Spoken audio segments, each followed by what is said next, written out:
Where did you even find the money to splurge like that? It was in our joint account. Are you talking about 30 grand in savings? Yeah, that's it. What's the problem? I will buy some souvenirs for you guys. To my astonishment, my husband and mother-in-law had used part of the $30,000 I had saved for our daughter's university tuition and 1 year of school expenses for their vacation. I had reached my breaking point. If that's how you want to play, bring it on. I decided to devise a counter-strike and put it into motion. Hey, our home is in a serious mess. My name is Alicia. I'm a 43 years old housewife. I've been married to Simon for 18 years now. We used to work for the same company. He's 3 years my senior and served as my mentor during my probation. We naturally grew closer, making it easier to talk to and consult with him. We used to go out for drinks together for discussions, so meeting after work was quite common for us. It was around the time I passed the probation period that he asked me out on a date, and we started going out seriously. We had a loving relationship, and after about a year of dating, we decided to get married. It was a shotgun wedding. We felt that it was only natural to get married when I got pregnant. We were still young, but we believed that we could handle it together. He was working diligently, and we were confident that we could manage our life without any big issues. We quickly went to meet each other's family. My parents were a bit surprised by the suddenness, but since we both had good jobs, they were more excited about having a grandchild sooner than later. My father-in-law had a similar perspective, but my mother-in-law, Gloria, seemed a bit hesitant. Aren't you only 25? Can you raise a child while working? In response, I assured her that I would be a full-time mom until things settle down with childcare. Well, if that's the case. She looked somewhat dissatisfied. At that moment, I began to suspect that she wasn't really concerned, but might simply be looking for reasons to criticize me. I thought she was the type to belittle her daughter-in-law. I had become cautious of her since then. However, once our daughter Elise was born shortly after our marriage, I didn't have the luxury to worry about such matters. I was so busy, being consumed with childcare every day. I believed becoming a full-time housewife was a good choice. Taking care of a baby the first time was tough, and balancing it with housework was quite a challenge. Being a stay-at-home allowed me to manage both without cutting corners. When Elise entered grade school and became more independent, I started working part-time. It was a short hour of administrative work, but it felt refreshing to be out in the world. Until then, my life had been confined to home, only spending time with my daughter and husband, and seeing a few mommy friends. Going out to work allowed me to interact with people who had different perspectives. It brought a sense of freedom to my life. I saved all the money I earned for Elise's future education. She had grown beautifully. She started learning the piano at an early age and joined the school band in middle school, where she began playing the saxophone. She had a strong passion for music, and I wholeheartedly supported her dedication to practicing her musical instruments. In addition to that, she excelled academically, always maintaining top grades. I never pushed her to study. She was self-motivated and responsible, qualities I deeply admired. I wanted to support her in pursuing the future she desired as much as possible. Then one day, a significant change came to our lives. It was the decision to let Gloria live with us. What prompted this was the passing of my father-in-law due to illness. I'm worried about Mom living alone. So can she stay with us? Huh? You mean living together? Yeah, we have extra rooms, and I already told her. What? You decided without talking to me? Yeah, because I don't see any problem, you know. Simon had decided on his own to let her move in with us. This happened a few years ago when Elise was in her 7th grade. How come you never mentioned it before? I thought a matter like this was better to decide sooner than later. You know, it takes some time to sell the house too. Don't tell me it's already sold. Yeah, it is. So she's coming. Oh my God.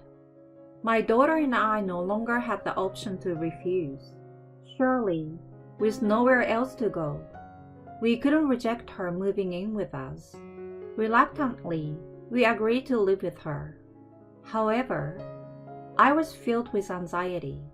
She had harbored hostility toward me, as I had felt when we married. I supposed that it would come to the forefront if we were living together. Such worries occupied my mind. At first, nothing of the sort happened. Unexpectedly, she didn't engage in any harassment toward me, which was a pleasant surprise. I was able to carry on with my life as usual for a while. Well, even so, since she showed no intention of helping with housework, my workload increased. We lived together without any major issues, but after about a year, she gradually started showing her true color. In simple terms, she started to belittle me, just as I had feared. I was disappointed and started thinking about why it took a while for her to change. I realized that she was simply depressed after losing her husband. She was just low-spirited and subdued. Listen, Ashley, I prefer bread for breakfast. I'm sorry, but we were into no-carb breakfast, and Simon prefers to have a light menu too. Are you telling me to adjust to you guys? I've decided to have some bread and scrambled egg. Get it ready quickly. She raised her voice at me. Simon chimed in, saying, Mom wants it that way, so just do it. So I reluctantly had to prepare toast and scrambled egg just for her. Moreover, she was extremely picky about the doneness of the eggs. Oh, this is overcooked and too hard. I prefer it a little runny. She scolded me, so I redid it as she wanted. But then, I was scolded again. Why are you making me eat something so undercooked? Are you trying to give me a stomachache by making me eat raw eggs? She accused me like I was intentionally trying to harm her. I was getting fed up with being scolded like that every morning. Simon never defended me and always sided with her. What I realized at that point was that she was quite a mama's boy. I would have assumed that husbands protect their wives, but in his case, he was consistently on her side and blamed me. Make sure you give her what she wants. You're not intentionally giving her a hard time or anything, right? I could only sigh at his absurd accusation. Mom, are you okay? It was Elise who expressed concern for me. Thanks for asking, sweetie. Don't worry about me. I'm strong, so I can handle it. Okay, but don't push yourself too hard. I'm always on your side, you know. Just hearing her say that made me feel stronger. After all, I was living for her sake. If I could make her happy, that was all that matters. Simon provided for our family's living expenses, and I had saved quite a bit for Ellie's education through my part-time job. So when I considered giving her a good life, the harassment from Gloria didn't bother me at all. I realized that mothers were truly strong individuals during that time. I continued with my life while enduring the torment. Before I knew it, a few years had passed, and Elise had become a high school student. She had put a lot of effort into her studies, and was able to get into a prestigious academy. Despite usually showing little interest in her, when Gloria found out about her academic achievement, she suddenly started bragging about her to everyone. She even had the nerve to say things like, "I'm sure my guidance had a good impact." I distinctly remember how angry that made me. Afterward, Gloria continued to spend her days as she pleased. While she frequently complained about my housekeeping, she didn't lift a finger to help. She just lays around on the sofa, watching TV and ridiculing me. "Ashley, I want something sweet." "Oh, well, there's pudding in the fridge." "Don't you think you should ask what I want first? You really lack common sense, you know." "So, Gloria, what would you like to eat?" "I'm craving eclairs. Not the ones from the corner bakery, but the ones from the popular patisserie."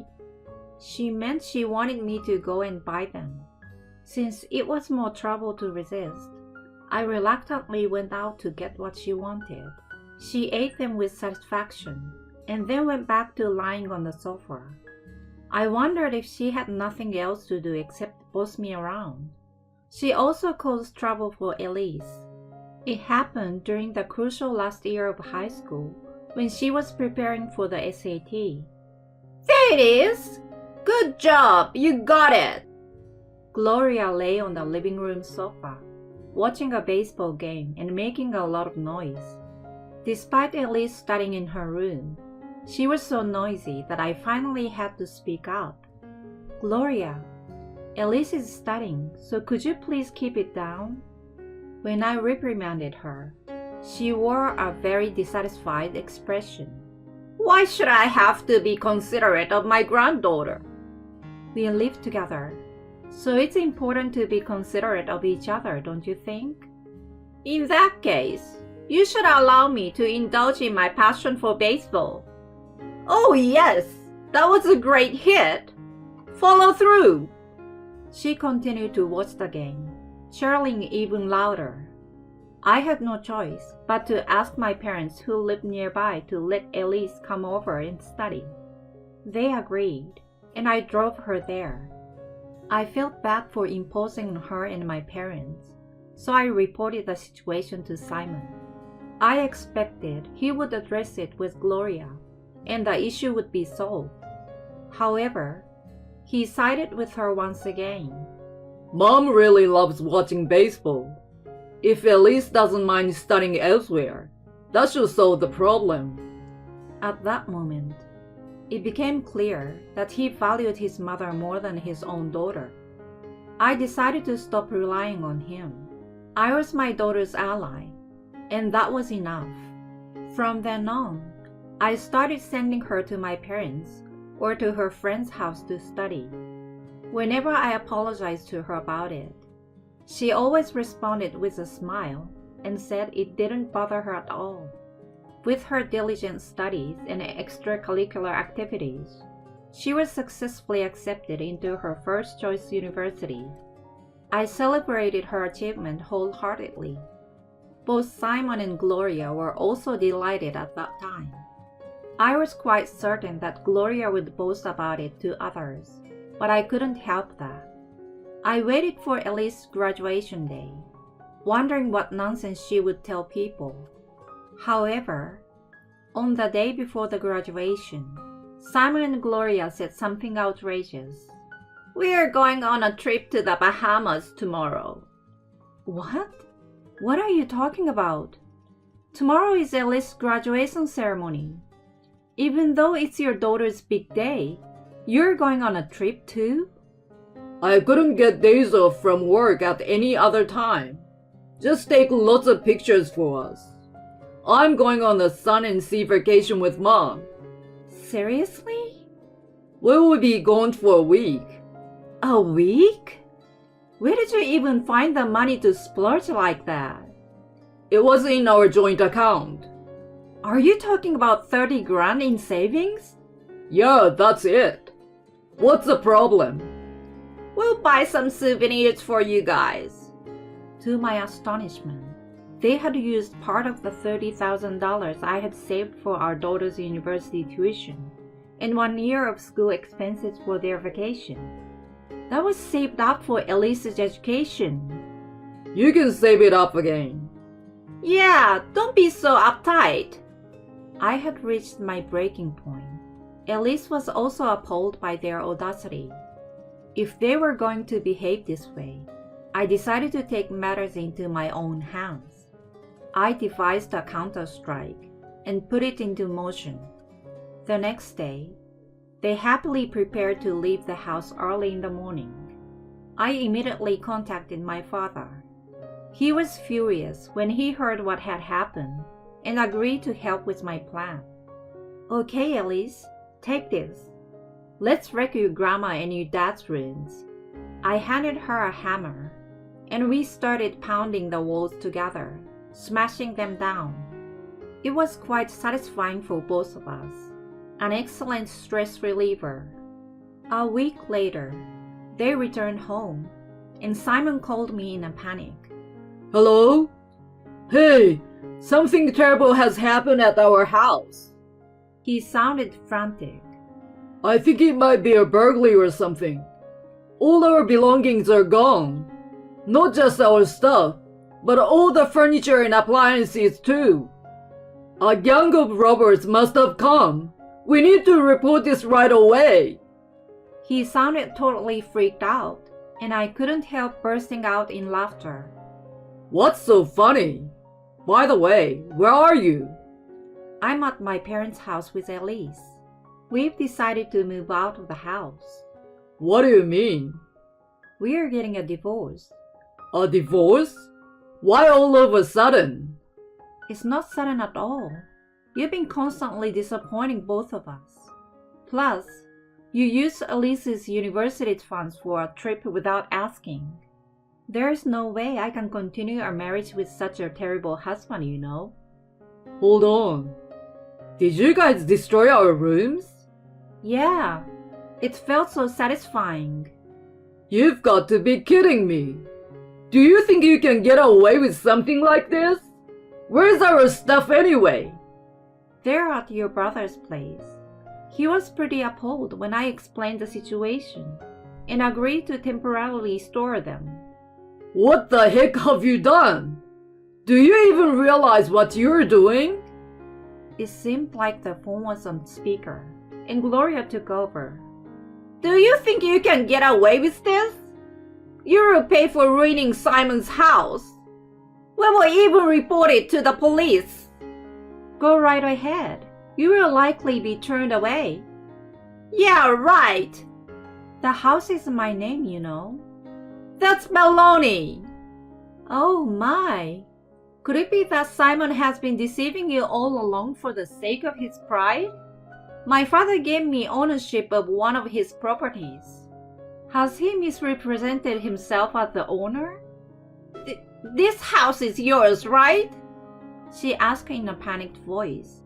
Simon sounded flustered and mumbled incoherently. Simon, speak up! It's Ashley's. His confession left her speechless. Oh, and by the way, demolition crews will be coming there tomorrow, so please vacate immediately. If you try to stay, I will report it as trespassing. Give us a break, will you? We are tired from a long journey. I don't care. Just get out of my house and never have anything to do with Elise and me again. Then I hung up the phone. Afterward, they left the house out of fear of being reported. I wasted no time and demanded a divorce through a lawyer right away. Simon resisted until the end, but when I informed him that I was willing to go to court, he quickly backed down. And so, I successfully got a divorce from him as fast as possible. And I also secured child support payments. By the way, Simon and Gloria are currently living in a shabby one-bedroom apartment together.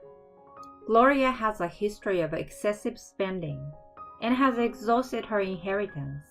She now appears to be squandering Simon's salary at an alarming rate. I received messages from him asking for help, but I just ghosted him. On the other hand, Elise and I moved in with my parents for the time being. I'm still pursuing a claim for the money that was used without permission.